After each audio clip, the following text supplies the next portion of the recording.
欢迎来到 TGN Star News 频道，请订阅频道，所以大家不要错过当天最热门的新闻。我们今天的时事通讯包括以下内容：本以为只是追个悬疑剧，却被一场克制到极致的哭戏彻底击中。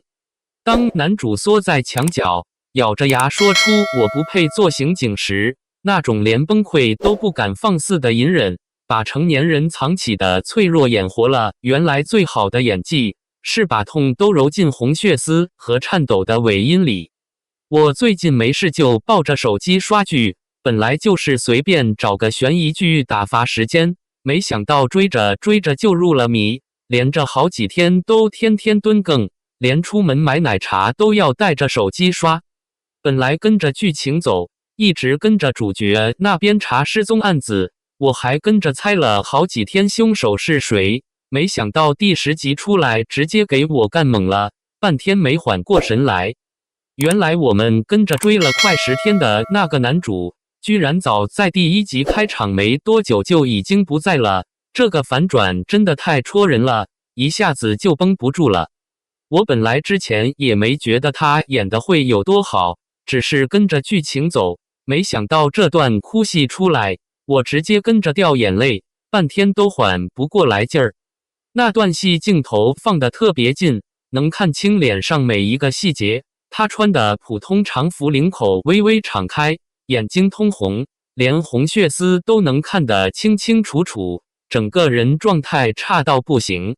他背靠着墙，直接坐在地上，身上沾了好多泥巴，整个人看着特别狼狈，就那样缩在墙角，脑子里不停转着之前发生的那些事儿。他没有嚎啕大哭，也没有面目狰狞的喊，只是微微低着头，肩膀控制不住的抖，嗓子哑的就像被砂纸磨过，说话都带着压不住的哽咽。那句说自己不配做刑警的台词，是咬着牙挤出来的，尾音里全是对自己的否定和绝望。抬手想去抹眼睛，又将在半空中停住了。那种连难过都不敢放肆发泄的样子，真的看得人心里揪得慌，就像被什么东西堵住了一样，喘口气都觉得发闷，太难受了。这个角色真的太让人心疼了，长这么大就没怎么过过舒服日子，整个人一辈子都泡在苦里，没什么盼头，就靠着那点执念撑着。小时候他自己的父母就离奇失踪了，他一天天等啊盼啊，最后只等来2张冷冰冰的死亡证明，连个说理的地方都没有。那种无依无靠，连悲伤都找不到地方放的滋味，就成了他心里一辈子都消不掉的隐痛，怎么碰怎么疼，根本忘不掉。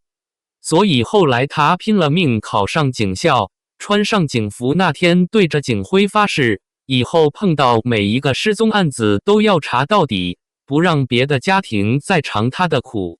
他把所有的希望，所有的执念都放在了这身警服上面，以为这样就能守住自己当初想的，既能救自己也能救别的人。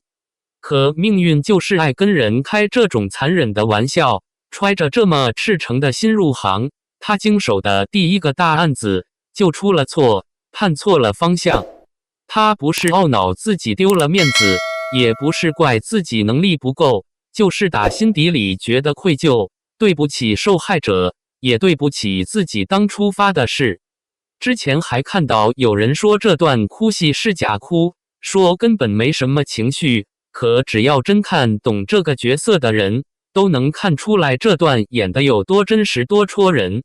现在好多演员演哭戏，要么就是扯着嗓子吼，脸都变形了，要么就是随便挤2滴眼泪，眼睛里根本没东西，看着就特别尴尬。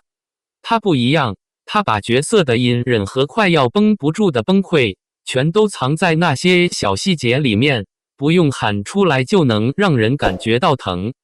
所有的难过都不是浮在表面的，藏在眼睛里的红血丝里，藏在哑的说不出话的嗓子里，藏在僵住的小动作里。这种藏起来的难过，比什么大喊大叫都有力量，也更容易让看的人共情。毕竟我们平时生活里的难过，大多都是这样的。谁不是把碎了的牙往肚子里咽呢？连崩溃都要挑地方挑时间，不可能随便就在别人面前放开了哭，太懂这种感觉了。之前刷评论的时候，还看到好多人说看这段哭戏，想到自己之前做错事的时候，整夜睡不着，翻来覆去全是愧疚，太代入了。还有人说这个角色太苦了，把那种刻在骨子里的委屈和遗憾都演出来了，看一次哭一次，根本忍不住掉眼泪。其实好的演技就是这样啊，不用特意去煽情，不用特意做什么夸张的动作，就能让看的人顺着演员走进角色心里去。更难得的是，他没有把这个角色演成一个完美无缺的大英雄，反而演出了角色本身的脆弱和不完美，让人觉得特别真实。他会怀疑自己，会陷在愧疚里出不来，会因为一次错就把自己整个人都否定了。这种不完美反而让角色更鲜活、更立体。本来现实生活里就没有什么天生的英雄啊，谁都会犯错，谁都有绷不住想要崩溃的时候，没谁能一直硬撑着不弯腰。这个角色到最后走得特别惨烈，也没几个人知道，牺牲之后连个零抚恤金的亲人都没有，孤孤单单的来，孤孤单单的走。父母走得早，没有兄弟姐妹，也没有爱人孩子留在这儿，就像一颗划过黑夜的流星，走了之后连一点痕迹都留不下。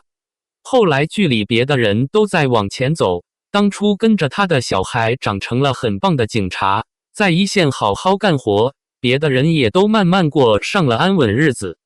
年纪大的老警官哪怕活在幻觉里，也还在一点点往真相走，接着完成他没做完的事。所有人都在朝着前面慢慢奔，只有他一个人带着一身的遗憾，满心里的执念和放不开的愧疚，永远停在了10几年前的那个下着雨的晚上。他用这段克制又有力量的哭戏，把这个角色的遗憾和孤单完完整整留在了所有看剧的人的心里，很久都忘不掉。其实观众看演员演戏，从来都不是比谁哭得更大声更夸张，就是看谁演得更真实，能让观众带入进去，感觉到角色的痛。这次他也没有靠什么流量博关注，就是安安静静沉下心，把角色的喜怒哀乐都揉进了自己的表演里，刻到骨子里。他让好多人都明白，好的哭戏从来都不是硬演出来的，是藏在细节里的，是从角色心底里自然而然流出来的。不用特意去煽情，只要把角色的情绪摸透了吃透了，哪怕只是一个眼神，一个抖肩膀的小动作，都能轻轻松松戳中观众的泪点。这次他确实做到了，用这段戏打破了好多人之前对他固有的看法，也让大家看到了他作为演员的成长和无限的潜力。